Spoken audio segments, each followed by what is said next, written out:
هەڵبەت لەسەر گرنگی ئەو پرۆژانە و بابزانین بۆ ساڵی ئایندەش پرۆژەکان چی دەبێت گرنگی ئەو پرۆژانە و هەلی کار ئێمە میوانداری بەڕێز دکتۆر محەممەد شکری سەرۆکی دەستەوە بەرهێنانمان کردووە کە بە شوێکی ڕاستەوخۆ لە دهۆکەوە لەگەڵمانە بێت دکتۆر سڵاو لە بێم کاتت باش دکتۆر من لایەنێکی پرۆژەکانم خستە ڕخساندنی ئەو هەلیکارەیە ئەو ڕێژەی هێزیکارەیە کە بۆتە دەرفەت بۆ گەنجانی ئێمە و بۆ سەرجەم چین و توێژەکان و ڕێژەیەکی زۆریش چی وای کردووە کە پرۆژەکانی وەبەرهێنان بە گشتی لەم ساڵدا کاریگەری دروست بکات و ڕەخساندنی ئەم هەموو هەلیکارە بڕەخسێنێت. سڵاوڕێز هاژەخان لە ڕێگەی جەنابشتەوە سڵاوڕێز بۆ بینەرانی کوردستان 24 طبعا ساڵی 2023 ساڵێکی پڕ ئیش بووە بۆ وەبەرهێنان بۆ کارتی تایبەت لە هەرێمی کوردستان طبعا ساڵی 2023 دەبێتە یەکەم ساڵ کە زۆرترین ژمارەی وەبەرهێنان یا پرۆژەی وەبەرهێنان وڵاتی پێدراوە کە لە تا 24 دوازده کە دوایان ڕۆژی داوام بوو 154 وڵاتی وەبەرهێنان بە کارتی تایبەت لە هەرێمی کوردستان درراوە کە ئەمە بەرزترین ڕێژەیە بەرزترین ژمارەی پرۆژەی وڵات درراوە لە هەرێمی کوردستان لە 2006 تا ئەمڕۆ طبعا هۆکاری سەرەکی ئەو تەسیلاتانەیە کە ئێستا وەبەرهێنان دەیکاتن لە بەهاوکاری هەموو وەزارەت و لایەنە پەیوەنددارەکانی حکوومەت هەرێمی کوردستان بە سەرپەرشتی ڕاستەوخۆی جەنابی سەرۆکوەزیران کە هەمیشە جەنابیان تاکید لەسەر نەهێشتنی ڕوتین و ئاسانترکردنی کاروباری وەبەرهێنەران لە هەرێمی کوردستان بکرێتەوە تا کۆمەڵەتی زیاتر و کاری زیاتر سەرمایه‌گوزاری زیاتر لەو ڕێگەیەشەوە دەستی کاری زیاتری ناوخۆ لە هەرێمی کوردستان ئیشی نوێیان بەدەست بکەویتن و تاکۆ وەکو جەنابەت باست کرد لە شەرحەکەی خۆت ڕێژەی بەکاری لە هەرێمی کوردستان کەمتر بێتەوە کە بێگومان کارکردنی کارتی تایبەت بە شێوەیەکی ڕاستەخۆ تەئسیر لەسەر ئەم بوارە دەکات. باشە دکتۆر لەو ڕێژە زۆرەی کە هەلی کارە و لە ڕێگەی پرۆژەکانی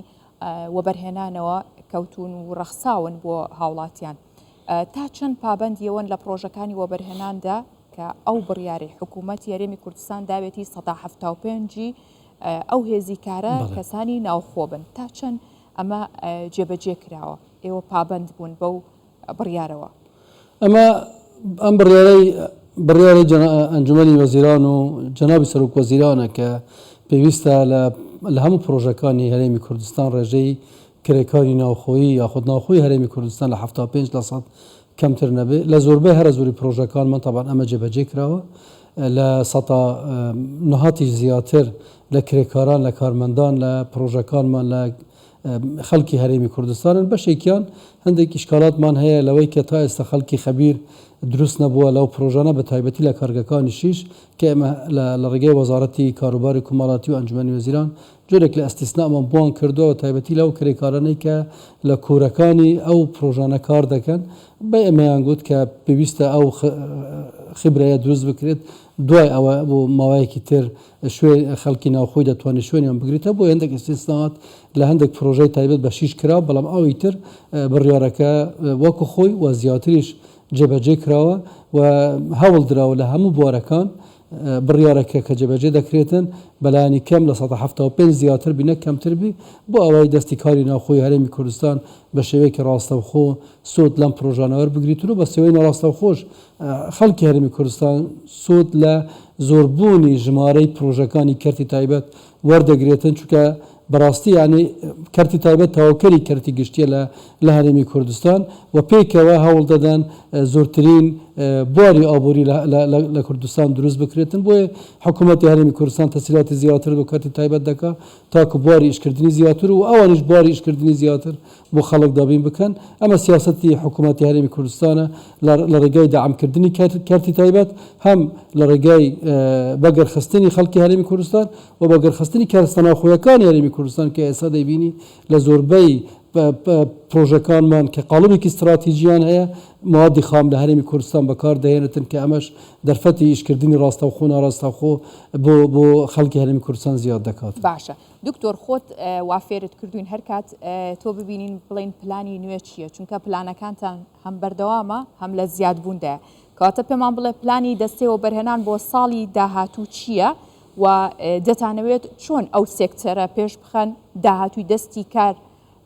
ئەو دەستیکاری کە وەگەڕخراوە و سەرمایی وەگەڕخراو لەو سێکتەرەدا چی بەسەردێت؟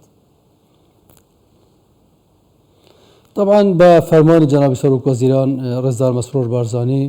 بۆ ساڵی داهاتوو تەرکیزمان زیاتر لەسەر هەر سێ سێکتەرە حەیەویەکەی هەرێمی کوردستان دەبێت بەڵام جەنابیان ئەمری کردووە پێش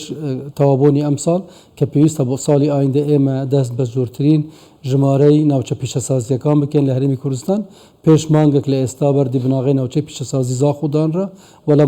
ماوەکانی داهاتووش لە ساڵی داهاتوو ئینشاءالله لە هەولێر لە سلێمانی لە گەرمیان ناوچەی پیشەسازی نوێ دانرێت چکە ناوچەی پیشەسازی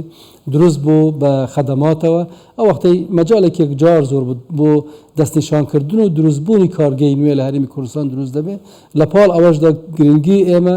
وەکو حکوومەتی هەرێمی کوردستان وەکو دەستای بەرهێنان تەرکیزمان لەسەر لە پاڵ کەرتی پیشەسازی لەسەر کەرتی کشت و کاڵ و کەرتی گەشت و گوزارش دەبێتن لە دوایین بڕیارەکانی ئەنجومەنی باڵای بەرهێنان هەندێک بڕیاری نوێ دراون سەبارەت بە پرۆژەکانی گەشت و گوزار بۆ ئەوەی زیاتر دامی کەرتی گەشت و گوزار بکرێتن بۆ پلانەکانی ساڵی داهاتوو کەرتی گەشت و گوزاری شێکێک دەبێت لەو کەرتانەی کە زۆرترین کاریان لەسەر دەکرێتن و لە پاڵ ئەوەشدا ئێمە لە دەستەیە بەرهێنان لە فەرمانگەکانی بەرهێنان بە هاوکاری لەگەڵ نووسنگەی سەرۆک وەزیران لە هەوڵی بەردەوام داین بۆ ئەوەی ئێمە ڕێخستنێکی باشتر بۆ نەخشەی بەرهێنانی هەرێمی کوردستان بکرێت تا جەزبی زیاتری و بەرهێنانی بیانی بۆ هەرێمی کوردستان بکەن بۆ ئەوەش کارێکی زۆر باش کراوە ئەرزیەتێکی زۆر باش دەستیشان کراوە چاوەڕێ دەکەن لە ساڵی داهاتوو زۆرترین ژمارەی و بەرهێنەرانی بیانی لە هەرێمی کوردستان کاری نوێ دەست پێ بکەن و پرۆژەی نوێ دەست پێ بکەن. بەو هیوایین زۆر سپاس بەڕێز دکتۆر محەممەد شوکری سەرۆکی دەستەی و بەرهێنانی هەرێمی کوردستان لە دووهکەوە لەگەڵمان بووی سپاس بۆ ئێوە.